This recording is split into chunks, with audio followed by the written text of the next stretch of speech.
10 दिन के बाद कैसे ख्याल है प्रधानमंत्री को, जबकि हर प्राइम टाइम शो लोग बोलते हैं, प्रधानमंत्री खुद बैठकर देखते हैं।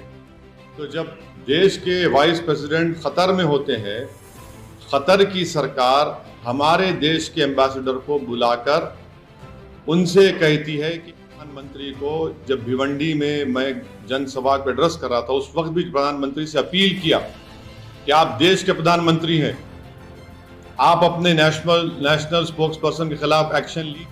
जब मैं बहैसियत एक भारत के इंडियन सिटीजन के, मेरा मजहब मुसलमान, मैं मुसलमान हूं, हम आपसे अपील कर रहे हैं, डिमांड कर रहे हैं कि आप एक्शन लीजिए। अब एक्शन नहीं लेते आप। असदुद्दीन ओवैसी की आवाज फॉरेन कंट्री के लीडर से कम है क्या? आप मेरे प्रधानमंत्री हैं, आपको मेरी बात सुननी चाहिए। आप फॉरेन कंट्रीज के लीडर्स को खुश करना चाहते हैं, आप उनकी तकलीफ को समझते, हमारी तकलीफ को नहीं समझते आप। अगर ये लोग हॉस्टिलिटी शुरू कर देंगे और हेट वायलेंस वहां पर शुरू हो जाएगा इंडियंस के ऊपर, तो कौन जिम्मेदार है? प्रधानमंत्री जी बताइए। और देश को 55% रेमिटेंस यही कंट्री से आता है जिसका मैंने भी नाम लिया। कभी ऐसा नहीं हुआ कि देश के एम्बेसडर्स को कंट्रीज बुलाकर कह रहे हैं कि आपने गलत कहा, डिमार्च दे रहे हैं कि आप माफी चाहिए, आप माफी चाहिए। भारत के मुसलमानों की नहीं बल्कि भारत के शहरियों की बेइज्जती कर रहे हैं। हम 10 दिन से पुकार रहे हैं, एफआईआर रजिस्टर करा रहे हैं कि एक्शन लीजिए, एक्शन लीजिए, मगर आप अब एक्शन किस पे लेते? कानपुर पे एक्शन लेते जहां पर 34 मुसलमानों पर एनएसए लग गया। क्या यह बात सच नहीं है कि किंगडम ऑफ सऊदी अरेबिया ने, जो भारत को ऑयल बेचता है, $2 से उस ऑयल को बढ़ाकर $6 कर दिया? और बोलिए ज्ञानवापी। हम ये डिमांड करते हैं कि सिर्फ सस्पेंशन नहीं बल्कि उस नेशनल स्पोक्स पर्सन को इमीडिएटली अरेस्ट किया जाना चाहिए। अरेस्ट क्यों नहीं किया जाता? कानपुर में गड़बड़ हुई तो 35 लोगों पर एनएसए लग जाता है। वो गड़बड़ नहीं होती अगर आप एक्शन ले लेते हैं अपने नेशनल स्पोक्स पर्सन के ऊपर। देश के प्रधानमंत्री को मैं याद दिलाना चाह रहा हूं कि आपने दिसंबर में जब CAA का कानून पास किया, आपने एक स्टेटमेंट दिया था। आपने कहा था कि मुस्लिम कंट्रीज मुझे बहुत चाहते हैं। एक बात सुन लीजिए, ये जितने सो कॉल्ड सेक्युलर पार्टीज है, इनके मुंह में भी दही जम गई थी। सिर्फ हम ही बोल रहे थे एज अ पॉलिटिकल पार्टी, और केरला में मुस्लिम लीग बोल रही थी पॉलिटिकल पार्टीज का। दूसरे तमाम जो सो कॉल्ड सेक्युलर पार्टी तो बोल ही नहीं रहे थे। धर्म संसद में क्या क्या नहीं बका जा रहा है, अभी बका जा रहा है। जिसका जो बेल पर निकला वो शख्स, उसने कल एक वीडियो जारी करके प्रॉफेट मोहम्मद के बारे में फिर अनाप शनाप बका। हर जगह ख्वाजा गरीब नवाज के ऊपर, सुल्तान हिंद पर अनाप शनाप बका जाता है कि भारत के मुसलमान के पूर्वज हिंदू थे, तो फिर क्या मोहन भगवत साहब के पूर्वज बुद्धिस्ट थे क्या? प्रॉफेट मोहम्मद की जिंदगी में खुद केरल में मस्जिद बन चुकी थी, और देश के प्रधानमंत्री जब सऊदी अरब गए तो वहां के बादशाह को उस मस्जिद का रेप्लिका दिया। तो झूठ कौन और सच कौन बोल रहा है? और जितने पिटिशनर्स जो गए हैं कोर्ट में, क्या उनका ताल्लुक संघ से नहीं है? किसकी आंखों में धूल झोंक रहे हैं आप? आपने क्या क्या चैनल, क्या क्या आपने कहा गया? ऐसा दिख रहा था कि कोर्ट आप लोग बन गए, एंकर ऑनरेबल जज बन चुका है।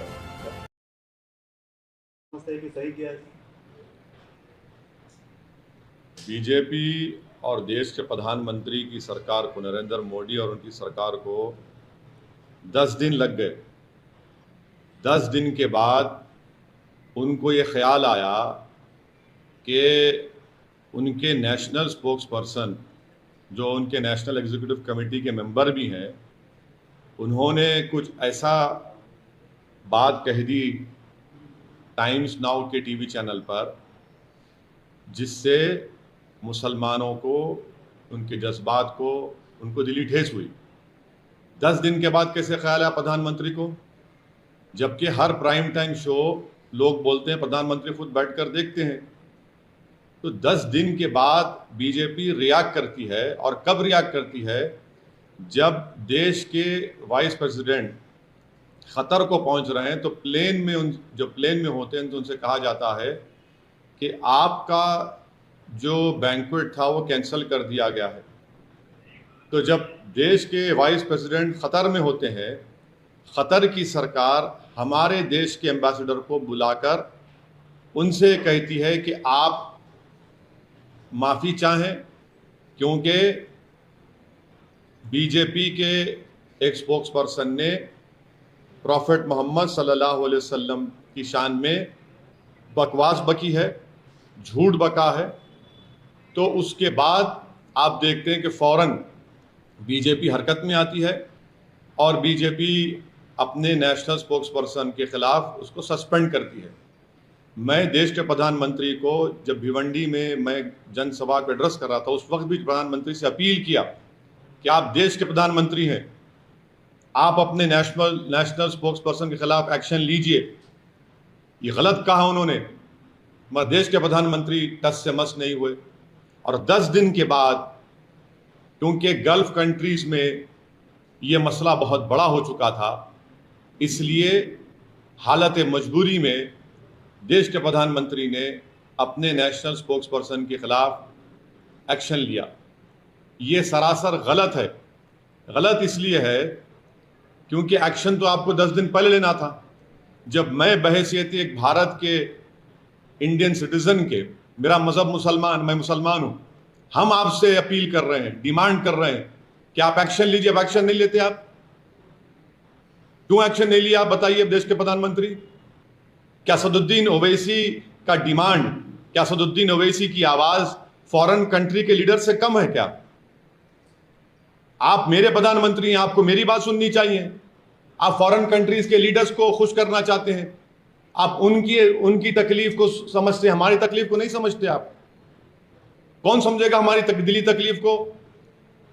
और तीसरी बात यह है कि ये हमारे एम्बेसडर खतर के, वो कब से स्पोक्स पर्सन बन गए बीजेपी के? वो कब से कहना शुरू कर दिए फ्रिंज एलिमेंट? वो क्या, ये भारत की जो हमारे जो एमईए का डिपार्टमेंट है, चाइना की तरह अलग है ना। चाइना में तो जो एम्बेसडर होता है वो सीपीपी पार्टी का मेंबर होता है। ये कब से हो गया कि एम्बेसडर अब बीजेपी का मेंबर हो चुका है क्या? एम्बेसडर होता है, एमईए के मातहत आता है।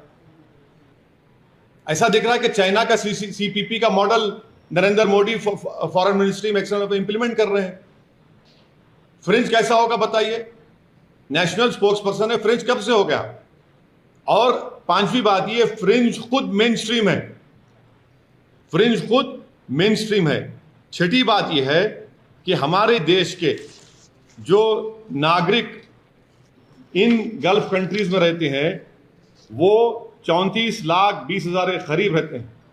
यूएई में खुद 34,20,000,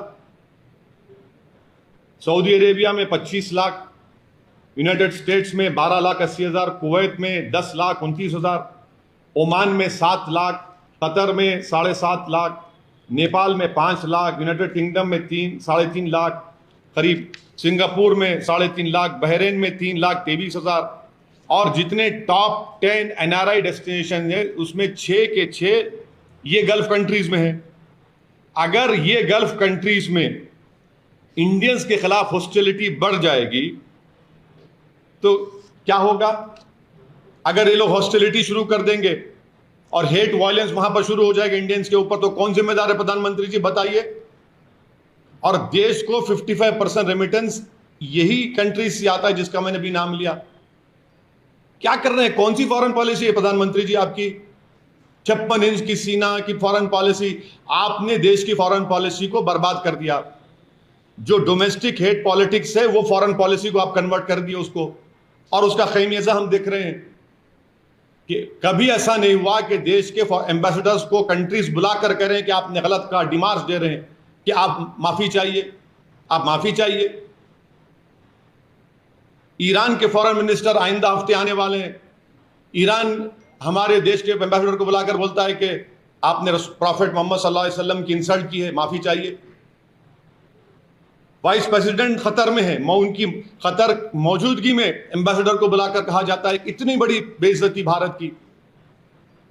कौन सी फॉरेन पॉलिसी है? और मैं फॉरेन मिनिस्टर से पूछना चाह रहा हूं, India's internal matters now what is this, please tell us, बताइए। हमारा देश का अंदरूनी मामला आप सब जगह बोलते हैं जयशंकर साहब, ये कौन सा इंटरनल मैटर हो गया अब? ये ये इस तरह के बयानात देकर 10 दिन तक खामोश बैठकर और भारत के मुसलमानों को उनकी आवाज़ को नहीं सुनना प्रधानमंत्री की, ये प्रधानमंत्री भारत के मुसलमानों की नहीं बल्कि भारत के शहरियों की बेइज्जती कर रहे हैं। हम 10 दिन से पुकार रहे हैं, एफआईआर रजिस्टर करा रहे हैं कि एक्शन लीजिए, एक्शन लीजिए, मगर आप अब एक्शन किस पे लेते? कानपुर पे एक्शन लेते जहां पर 34 मुसलमानों एनएसए लग गया, और आपकी स्पोक्स पर्सन आराम से अपने घर में बैठी है, कोई उन पर एक्शन नहीं लेगा। अगर आज कोई फेसबुक पोस्ट पर या ट्विटर पर देश के प्रधानमंत्री के बारे में अनाप शनाप बक दे तो 24 घंटे के अंदर उसको अरेस्ट कर लिया जाता है, जेल में डाल दिया जाता है। कि देश के प्रधानमंत्री को अगर कोई अनाप शनाप बकेगा और प्रॉफिट मोहम्मद के बारे में अनाप शनाप बकेगा तो आप एक्शन नहीं लेंगे, देश के प्रधानमंत्री पे लेंगे। हम 10 दिन से पुकार रहे हैं, एक्शन लीजिए, आप हमारे प्रधानमंत्री, आप एक्शन नहीं लेते। और सातवीं बात यह है कि इसका मुझे जो एप्रीहेंशन है, अगर कल इजिप्ट, सऊदी अरेबिया कुछ अगर वो अपनी पॉलिसी में तब्दील करते और ये कहेंगे कि नहीं सुएज कैनाल से इंडिया के गुड्स नहीं गुजर सकते, कौन जिम्मेदार है प्रधानमंत्री इसका बताइए। सातवीं बात, क्या यह बात सच नहीं है कि किंगडम ऑफ सऊदी अरेबिया ने जो भारत को ऑयल बेचता है $2 से उस ऑयल को बढ़ाकर $6 कर दिया? और बोलिए ज्ञानवापी, और बोलिए बोलिए और बोलिए, गालियां दीजिए मुसलमानों को, इस्लाम को। अब ये $2 से $6 कर दिया है और प्रधानमंत्री बताना पड़ेगा देश को, अमेरिका को रेट नहीं बढ़ा, सऊदी अरेबिया ने ऑयल बेच, वही रेट पे बेच रहे हैं। भारत को $2 से $6 कर दिए। प्रधानमंत्री कौन सी फॉरेन पॉलिसी आपकी? आठवीं बात यह है कि बीजेपी, ये इनके हरकतों से बीजेपी डेलिबरेटली अपने लोगों को बोलती है जाकर गाली दो, हेट की जो स्पीचेस हैं वो करते रहो, नफरत पैदा करो मुसलमानों के ताल्लुक से देश में। और जब मामला गर्म हो जाता है बीजेपी फौरन बोलती है नहीं नहीं नहीं, हम तो माफी चाहते हैं, इनको हटा दिया हमने। क्या सस्पेंशन कोई वजह, अरेस्ट क्यों नहीं किया जाता आपके स्पोक्स पर्सन को? क्या 295 153 आईपीसी नहीं है क्या? वो सिर्फ खाली प्रधानमंत्री के खिलाफ बोले तो होगा? और जो स्पोक्स पर्सन को सस्पेंड करें वो अपना वीडियो जारी करके वो कहती हैं कि मुझसे तो देश के होम मिनिस्टर ने बात की, बीजेपी के बड़े बड़े नेताओं ने मुझसे बातचीत की और कहा कि हिम्मत मत हारो, तुमने सही कहा।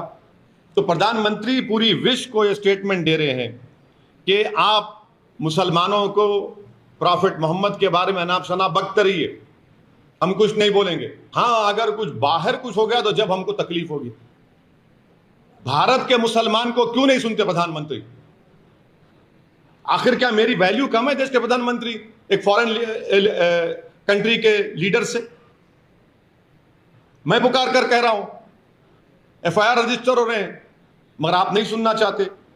और आखिरी बात यह है कि अब हम देख चुके हैं कि इसका बहुत बड़ा इकोनॉमिक खमियाजा भी भुगतना पड़ेगा, क्योंकि देश के प्रधानमंत्री इसके जिम्मेदार होंगे। हम ये डिमांड करते हैं कि सिर्फ सस्पेंशन नहीं बल्कि उस नेशनल स्पोक्स पर्सन को इमीडिएटली अरेस्ट किया जाना चाहिए। अरेस्ट क्यों नहीं किया जाता? कानपुर में गड़बड़ हुई तो 35 लोगों पर एनएसए लग जाता है। वो गड़बड़ नहीं होती अगर आप एक्शन ले लेते हैं अपने नेशनल स्पोक्स पर्सन के ऊपर। और आप हमको, ये तो आरएसएस की आइडियोलॉजी शुरू से रही कि भारत का मुसलमान, अरे हमको क्या करना है इन फॉरेन कंट्रीज से? मगर आपने खुद इन लोगों को एनकरेज किया, आप खुद इनको अपनी छतोछाया में रखते हैं, और इसीलिए हम आज देख रहे हैं कि हमारी फॉरेन पॉलिसी टैटर्स में है और हमारी बेइज्जती पूरे विश्व में हो रही है। अमेरिका ने रिपोर्ट पेश कर दी अपनी रिलीजियस फ्रीडम की, कंट्री ऑफ कंसर्न में 3 साल से भारत आ रहा है। कौन सी फॉरेन पॉलिसी बताइए आपकी? सब कह रहे हैं, मगर आप रुकना नहीं चाहते देश के प्रधानमंत्री, और बोलते फ्रिंज। कहां का फ्रिंज है? नेशनल स्पोक्स पर्सन फ्रिंज होता है क्या? बताइए आप। 10 दिन के बाद आप रिएक्ट करते हैं और हम पुकार रहे हैं, कह रहे हैं कि एक्शन लीजिए, नहीं लेंगे आप। और 10 दिन के बाद क्योंकि फॉरेन कंट्रीज में गड़बड़ होना शुरू हो गई तो आप फौरन रिएक्ट करते हैं। इस स्पोक्स पर्सन को अरेस्ट करना चाहिए, उनको जेल को जाना चाहिए, उनके ऊपर जो एफआईआर रजिस्टर किए, ये गवर्नमेंट के इंसाफ का तकाजा है। सिर्फ आप लेटर लिख कर दे देंगे कि आपने पार्टी का पोजीशन ये था, 10 दिन के बाद आपको ये ख्याल आया कि आपके व्यूज पार्टी के पोजीशन से कॉन्ट्री हैं। 10 दिन तक क्या आप सो रहे थे क्या? हमारी तकलीफ आप महसूस नहीं करेंगे? खतर में होगा, ईरान बोलेगा, मस्कत बोलेगा, सऊदी अरेबिया बोलेगा, तो आप हरकत में आएंगे। और देश के प्रधानमंत्री को मैं याद दिलाना चाह रहा हूं कि आपने दिसंबर में जब CAA का कानून पास किया, आपने एक स्टेटमेंट दिया था। आपने कहा था कि मुस्लिम कंट्रीज मुझे बहुत चाहते हैं, तो मुसलमान क्यों डरेंगे भारत के? देश के प्रधानमंत्री हम भारत के हैं, हम आपसे पूछ रहे हैं आप क्यों हरकत में नहीं आए हमारे इस डिमांड को? मगर 10 दिन तक आप खामोश बैठे। इससे साफ जाहिर हो रहा था कि आपने कहा कि बोलते रहो बेटा, अगर कुछ होगा तो हम तुमको सस्पेंड कर देंगे। सर आपने बोला कि हमें दूसरे देश से क्या मतलब है, अपने देश से मतलब है। वहीं आपको एग्जांपल दे रहे हैं कि इंडिया ने तेल का रेट बढ़ा, बिल्कुल बढ़ाया है। तो क्या क्या ये फॉरेन पॉलिसी नाकामी नहीं है? क्या भारत अमेरिका से कम है? नहीं, आप सारी दुनिया में आप नहीं सुनिए, आप हम सारी दुनिया में जाकर बोलते हैं हम नहीं सुनेंगे, इनको नहीं सुनेंगे, उनको नहीं सुनेंगे। $2 से $6 कर दिया है सऊदी अरेबिया भारत का तेल। इसी वजह से हो सकता है, हो सकता है, हो सकता है, मुझे हो सकता है। ब्लूमबर्ग का आर्टिकल पढ़िए आप, उसमें लिखा गया है कि $2 से $6 कर दिया गया। अमेरिका को $2 पे, उसी रेट पर, पुराने रेट पर सऊदी अरेबिया बेच रहा है। तो आप ये कहना चाहते हैं कि मुस्लिमों के साथ यहाँ पे हो रहा है, इस वजह से बढ़ा दिया? नहीं, मैं ये कह रहा हूं कि आपकी फॉरेन पॉलिसी जो है बिल्कुल नाकाम फॉरेन पॉलिसी है। कैसे सऊदी अरेबिया हमको $2 से $6 में बेच रहा है, अमेरिका को $2 में बेच रहा है? क्यों भाई? आप खुद कहते हैं ना फॉरेन पॉलिसी चेंज हो गई, हम वो हो गया, ये हो गया, बड़े बड़ी बातें करते हैं। हमें जवाब दें इसका आप। सर आप कह रहे हैं कि कंट्री ऑफ कंसर्न में इंडिया का नाम है, तो वो सिर्फ इस वजह से है कि यहाँ की सरकार वैसे कर रही है कि जो डिफरेंट कम्युनिटीज हैं उनके जिम्मेदार अमेरिका से देश के प्रधानमंत्री ने कहा कि हमारे स्ट्रेटेजिक रिलेशनशिप है, अटूट ताल्लुकात हमारे हैं। ये अटूट ताल्लुकात हैं आपके कि 3 साल से इंडिया को कंट्री ऑफ कंसर्न में डाल रहे हैं, 3 साल से। और उसकी वजह आप क्या समझते हैं, क्या है? ये तो सरकार को बताना पड़ेगा। तो आप सरकार को दोष? अरे सरकार, बिल्कुल सरकार को दोष दे रहा हूं। मैं देखिए, जो कुछ भारत में हो रहा है, क्या आप समझ रहे दुनिया को नहीं मालूम? क्या ये नॉर्थ कोरिया है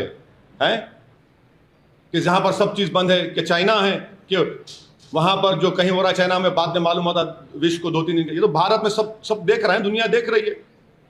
10 दिन से आप खामोश क्यों बैठे इस मामले में?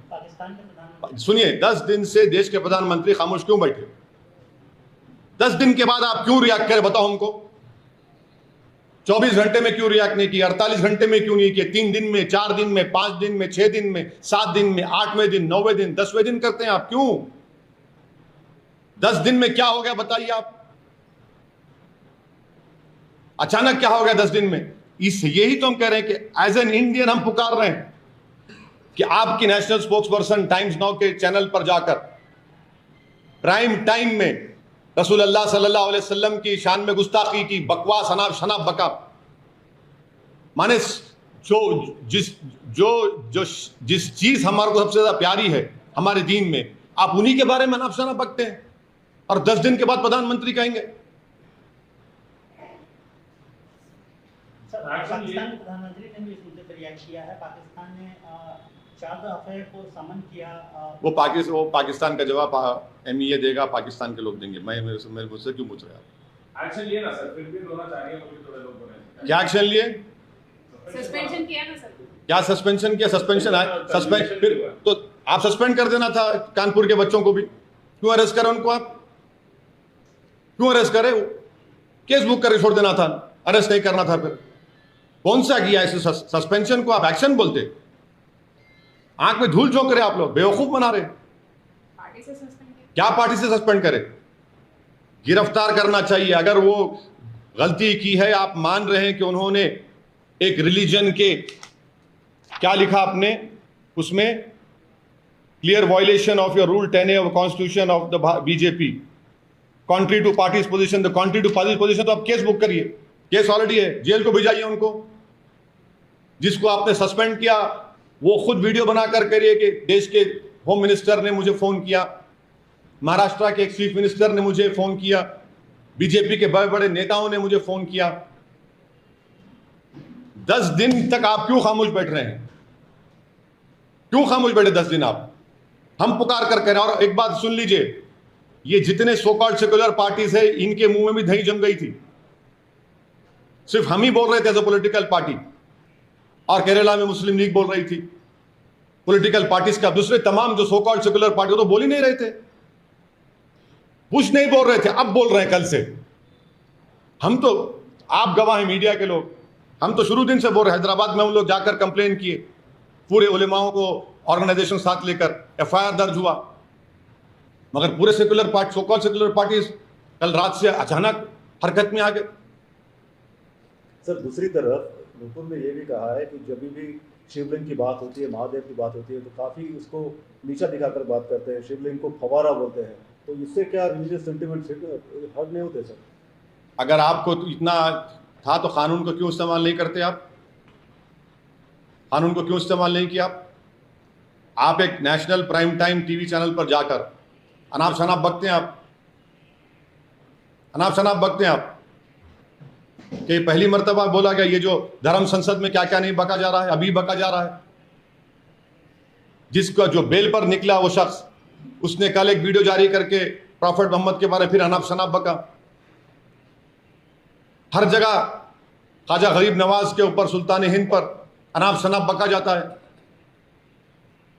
आप ये समझ रहे हैं कि दुनिया नहीं देख रही है सब चीजों को? हमारी डोमेस्टिक पॉलिसी फॉरेन पॉलिसी में रिफ्लेक्ट करना चाह रहे प्रधानमंत्री, ये सबसे बड़ी उनकी नाकामी है। सर ज्ञानवापी वाले मसले पे जो मोहन भागवत साहब ने बोला, उस पर आपका क्या? तो बोल दिया हूं ना मैं तो उस बारे में। आपको बोल चुका हूं, आप लोगों को सबको बोल चुका हूं, आपको सबको बोल चुका हूं। वो तो एक इंसिडेंटरी स्पीच थी उनकी। उनको एक खपत आ रही है कि भारत के मुसलमान के पूर्वज हिंदू थे, तो फिर क्या मोहन भागवत साहब के पूर्वज बुद्धिस्ट थे क्या? क्या बात है? आक्रमण से इस्लाम आया, झूठ। प्रॉफेट मोहम्मद की जिंदगी में खुद केरल में मस्जिद बन चुकी थी, और देश के प्रधानमंत्री जब सऊदी अरब गए तो वहां के बादशाह को उस मस्जिद का रेप्लिका दिया। तो झूठ कौन और सच कौन बोल रहा है?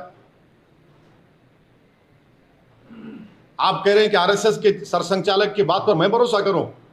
देश के प्रधानमंत्री कॉन्स्टिट्यूशनल हेड है, उनको बोलना चाहिए कि 91 एक्ट पर वो कायम है नहीं है, उनकी सरकार को कायम रहना चाहिए। और जितने पिटिशनर्स जो गए हैं कोर्ट में, क्या उनका ताल्लुक संघ से नहीं है? किसकी आंखों में धूल झोंक रहे हैं आप? उनका ताल्लुक संघ से है, 100% का कनेक्शन संघ से है। सर ज्ञानवापी में एक संत अभी भी जिद पे अड़े हुए हैं शिवलिंग क्या? पूजा करने के लिए, क्या? पर जल चढ़ाने के लिए। कौन? ज्ञानवापी पे एक संत है जो अभी भी जिद पे अड़े हुए हैं, वहाँ पे पूजा होनी चाहिए, वो शिवलिंग जो ज्ञानवापी में। हाँ, वही तो मैं कह रहा हूं ना। उनका ताल्लुक किससे बताइए? जो मथुरा की ईदगाह के मामले में जो गए हैं, 50 साल 55 साल पहले मुसलमान हिंदू भाइयों ने बैठकर तस्वीर कर लिया। मुसलमानों ने ईदगाह की ज़मीन मंदिर को दी, आलीशान वहाँ पर कृष्ण जन्मस्थान की मंदिर तामीर हो गई। आप जाकर कहते हैं कि नहीं, हमको दो वो एरिया। ये सब के संघ से नहीं है इनका ताल्लुक। किसकी आंखों में धूल झोंक रहे हैं? आप बोल रहे हैं कि वो ये सब आप कोर्ट को भिजाएंगे, सब तमाशे करेंगे, और फिर टीवी चैनल पर 6-7 दिन से यही टॉपिक चल रहा है। टीवी चैनल तो वहां पर एक कैमरा लगा दिए, बोले ये क्या है, एक एक आदमी को उठा के। आप लोग ही तो किए ना, मीडिया के लोग, 1-1 घंटा प्राइम टाइम पे ये क्या है, उसका ये हिस्सा देखिए। हम ये बोल रहे हैं कि 91 का एक्ट फाइनल है।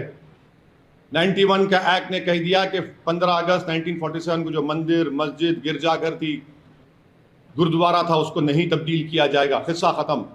लेकिन सर जो वीडियोस, जो संशोधन लाने सर्वे की बात कर वीडियो रहे हैं सर, 1991 एक्ट को भी, उसमें भी संशोधन लाने की बात कर रहे हैं यहाँ के अंदर। और जो सर्वे वीडियो जो बाहर आया है उसमें भी तो साफ देखिए दिखाई दे रहा है। देखिए, आप लोगों ने भी, आपके चैनल ने भी, मैडम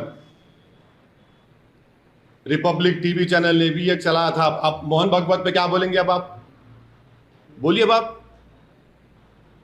आपने क्या क्या चैनल, क्या क्या आपने कहा गया?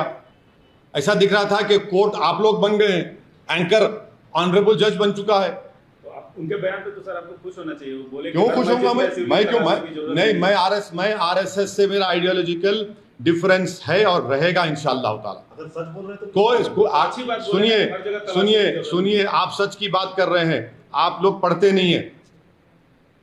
आप लोगों को आदत डालना चाहिए, बड़ी हमदर्दी से आपको बोल रहा हूं, आप बेहतरीन जर्नलिस्ट हैं आप तमाम लोग। अल्लाह करे कि आपका मुस्तकबिल और रोशन हो, आप बड़े बड़े टीवी चैनल में जाकर काम करें।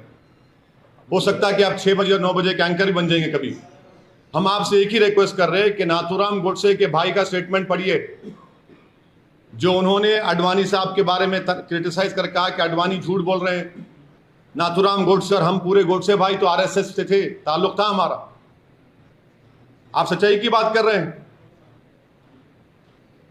सर गॉडसे की बात है तो कंट्रोवर्सी कर्नाटका में स्टार्ट हुई, मतलब controversy elected Karnataka street has been named after Nathuram Godse road in Paduguri gram panchayat unit coastal Karnataka. Congress says this is nothing surprising under BJP. It's Godse's India, not Gandhi's India. What would you like to say? ऐसा है ना कि दिल में गोडसे, जबान पे गांधी, यही तो है। दिल में गोडसे, जबान पे बाबा साहब अंबेडकर, दिल में गोडसे, जबान पर ज्योतिराव फूले। ये सर बीजेपी हाँ, पूरे सांग बीजेपी सब है इसमें।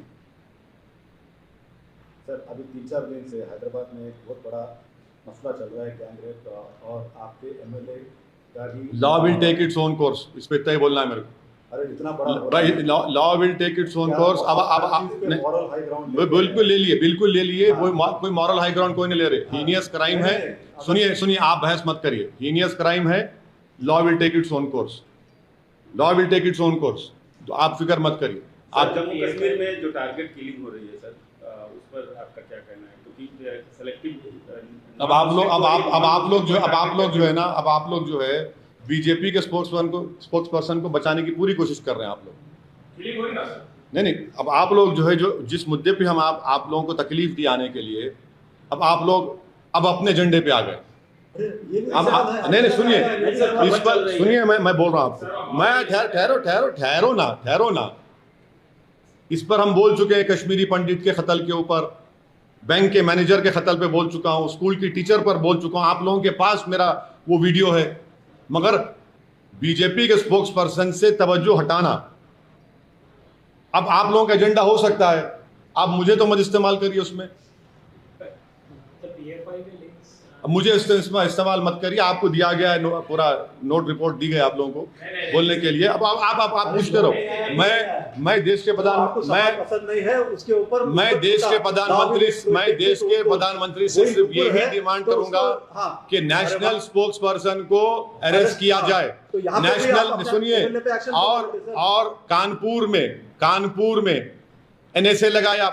यहां पर क्या कर रहे हैं भाई? यहां पर क्या कर रहे हैं आप? क्या सस्पेंशन पनिशमेंट है? 10 दिन से खामोश थी बीजेपी। पूरे विश्व में देश की बदनामी हो रही है कि वाइस प्रेसिडेंट ऑफ इंडिया हमारे उस कंट्री में, और एम्बेसडर को बुलाया जाता है, जो डिप्लोमेटिक लैंग्वेज में कहते हैं डिमार्शे दिया जाता है उनको, और एम्बेसडर साहब स्टेटमेंट देते हैं। कैसे देते हैं स्टेटमेंट? वो फ्रिंज है। अरे आप बीजेपी के नहीं है, आप मिनिस्ट्री ऑफ एक्सटर्नल अफेयर्स से आपका ताल्लुक है। ये क्या सीपीपी का एक मॉडल हो गया क्या यहाँ पर भारत में? तो सभी मामलों में ऐसा क्यों नहीं सोचते कि law will take its own course? ये एक ही मामले में लॉ विल सुनिए, अब आप बोल दिए ना, लगा क्यों नहीं केसेस एफआईआर, जेल को क्यों नहीं भिजा रहे? फिर उसको अरेस्ट क्यों नहीं कर रहे? अरे जेल को क्यों नहीं भिजा रहे भाई? आप जब सस्पेंड कर रहे हैं किसी को पार्टी से, तो आप मान रहे ना गलती की, तो फिर गलती करे तो फिर केस क्यों नहीं बुक होता? हाँ ठीक है, चलो, वो तो आप यही दिखाना चाह रहे। फिर ये जो स्टेटमेंट दिए फ्रिंज है, फुला है। हाँ, law will not take its own course because the law is being stopped by the ruling party of India. Law is selectively being used only against dissenters, only against Muslims and Dalits. NSA लग जाता है पत्थर फेंकने वालों पर, so called पत्थर फेंकने वालों पर। कल बदायूं में एक मुसलमान को गोश्त की स्मगलिंग पर उसके रेक्टम में रॉड घुसड़ दिया गया, रेक्टम में, और एक पुलिस वाला सस्पेंड नहीं होता, 307 उसके ऊपर बुक नहीं होता। जिस स्टेट से प्रधानमंत्री एमपी हैं वहां के उस प्रदेश में होता है ये। क्यों मुसलमान है आप उसके रेक्टम में रॉड डाल देते हैं, और उसका वालिद जो है वो खबर खोद के पैसे कमाता। दिल्ली को अस्पताल ले गए, पैसे नहीं तो वापस लेकर आया, बताइए उनको वो कौन से इंसाफ की बात कर रहे हैं आप लोग।